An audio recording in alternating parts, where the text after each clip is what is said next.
నల్ల కలువ చాప్టర్ 22. పెద్దవాళ్ళందరూ పెళ్ళిళ్ళకి వాళ్ళు అనుకున్న జంటల ప్రకారమే ముహూర్తం పెట్టించుకుంటారు. పెళ్లి కూతుర్లు మార్చడం కనుక ఎంగేజ్మెంట్ లేకుండా డైరెక్ట్గా పెళ్లికే ముహూర్తం పెట్టించుకుంటారు. 15 రోజుల్లో 2 జంటలకి మంచి ముహూర్తం కుదరడంతో అదే ఓకే చేస్తారు అందరూ. శరణ్య గారు కిట్టి పార్టీస్ అని తిరగడం వల్ల సోమేశ్వర్ గారికి కలిసి వస్తుంది. అలా ముహూర్తం పెట్టించుకుని ఎవరింటికి వాళ్ళు వెళ్ళిపోతారు. పెద్దవాళ్ళందరూ హాల్లో కూర్చుని మాట్లాడుకుంటూ ఉంటే లోపలికి వస్తాడు వేద్ బాబు. శోభన్ చంద్ర గారిని చూడగానే ఫస్ట్ హ్యాపీ అనిపించి, హాయ్ తాతయ్య, ఎప్పుడు వచ్చావు అనుకుంటూ దగ్గరికి వెళ్ళగానే తన పెళ్లి గురించి వీలునామా అలా రాయడం గుర్తుంచి అక్కడే ఆగిపోయి, ఐ హేట్ యూ తాతయ్య అని అక్కడే వేరే సోఫాలో మూతి ముడుచుకుని కూర్చుంటాడు వేద్ బాబు. వేద్, తాతయ్యతో అలా మాట్లాడొచ్చా అని సుమగారు మందలించగానే, మరి తాతయ్య నా పెళ్ళిని ఇలా చేసుకోవాలని అలా వీలునామాలో రాయడం కరెక్టేనా మామ్ అని అడుగుతాడు రోషంగా. ఆయన అలా ఎందుకు రాశారో అక్కడ వాళ్ళందరికీ తెలుసు కాబట్టి పెద్దవాళ్ళు ఏం చేసినా దానికి ఒక కారణం ఉంటుంది వేద్ అని చెప్తారు సుమగారు. నేను కూడా అదే అడుగుతున్నా, ఆ కారణం ఏంటా చెప్పమని అని అంటాడు వేద్. వేద్కి ఏమని చెప్పాలో అర్థం కాక సుమగారు సైలెంట్ అయిపోతే శోభన్ గారు నవ్వుతూ, అయితే మనవడికి నా మీద చాలా కోపమే వచ్చినట్టుందే అని అంటారు ఆయన నవ్వుతూ. అవును అని ముఖం ఇంకో వైపుకు తిప్పి మరీ అంటాడు వేద్ బాబు.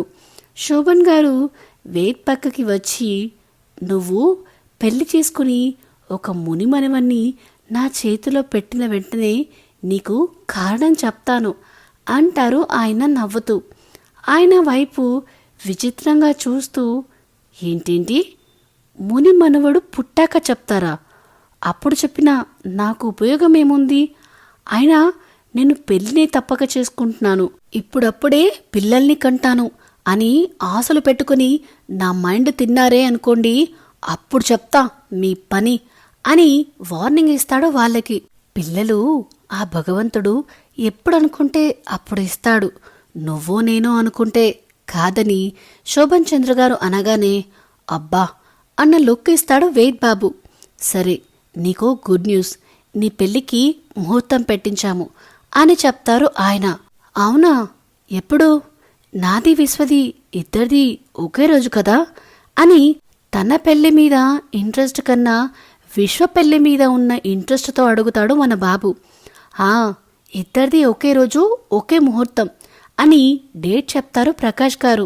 అంటే ఇంకో 15 days అని అనుకుని, మరి ఎంగేజ్మెంట్ లేదా అని అడుగుతాడు. ఆ ముహూర్తం తర్వాత మంచి రోజులు ఇప్పుడప్పుడే లేవంట, అందుకే ఎంగేజ్మెంట్ కాకుండా డైరెక్ట్ పెళ్లికి ముహూర్తం పెట్టించాము అనగానే, అదే బెటర్లే, లేకపోతే ఎంగేజ్మెంట్ ఆ నెల పిల్లతో చేయాల్సి వచ్చేది అనుకుంటాడు వేద్ బాబు. నీకు ఓకే కదా వేద్ అని సుమగారు అడిగితే, ఏదో అన్నీ నాకు నచ్చితేనే చేస్తున్నట్టు అని అంటూ తన రూంలోకి వెళ్తాడు. విశ్వ పెళ్ళి సంజనతో ఎలా చేయాలా అని ప్లాను ఆలోచించడానికి. ఇక్కడ వీళ్ళు కూడా అదే విషయం గురించి మాట్లాడుకుంటూ ఉంటారు. అది మావయ్య గారు, పెళ్లి కూతులని ముసిగేసి మార్చినా కూడా వేదు వైషుని గుర్తుపట్టే అవకాశం ఉంది కదా, వైషు రంగు వల్ల అని తన అనుమానం బయటపెడుతుంది సుమ. నిజమే, కానీ ఈ రోజుల్లో మేకప్తో దేన్నైనా మాయ చేయొచ్చు అని నీకు తెలియదా సుమా అని అంటారు ప్రకాష్ గారు. చెయ్యొచ్చు కానీ అని సుమగారు ఇంకా భయపడుతూనే ఉండేసరికి, వాళ్ళకి ఫస్ట్ రిజిస్టర్ మ్యారేజ్ చేయించాలి, తర్వాతే సాంప్రదాయబద్ధంగా పెళ్లి జరిపించాలి అని అంటారు శోభన్ చంద్ర గారు. రిజిస్టర్ మ్యారేజ్ అంటే వాడికి తెలిసిపోతుంది కదా నాన్న అని ప్రకాష్ గారు అనగానే, తెలియకుండా ఏదో ఒక మాయ చేయాలి అని అంటారు ఆయన. అందరూ ఆలోచనలో పడతారు. అమ్మా నిహా, ఇంకో 15 రోజుల్లో నీ పెళ్ళికి ముహూర్తం పెట్టించాము అని చెప్తారు సోమేశ్వర్ గారు. నిజమా నాన్న అని ఎక్సైటింగ్గా అడుగుతుంది నిహారిక. ఇంకో 15 డేస్ మాత్రమేనా? ఇంత తక్కువ టైం ఎలా సరిపోతుంది? ఆ 15 డేస్ మనం బ్యూటీ పార్లర్కే సరిపోతుంది కదా బేబీ అని అంటారు శరణ్య. శరణ్య మాటలకి అసహనంగా చూస్తూ, నా చిట్టి తల్లికి ఇలాంటి మేకప్లు అవసరం లేదు అని అంటారు ఆయన. ఆ మాటకి నాన్న అని హక్ చేసుకుంటుంది నిహారిక.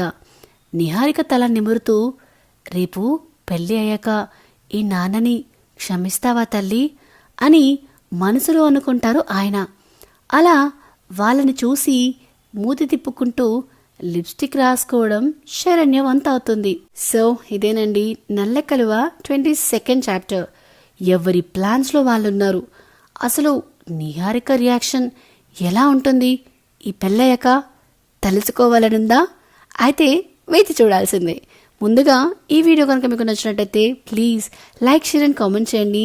అలానే ఇలాంటి కొత్త కొత్త కథల కోసం మరియు కొత్త కొత్త అప్డేట్స్ కోసం మన ఛానల్ ద నావెల్ విస్పరర్ విత్ విన్యాని సబ్స్క్రైబ్ చేసుకోవడం మాత్రం అస్సలు మరవద్దు. Thank you. బాయ్.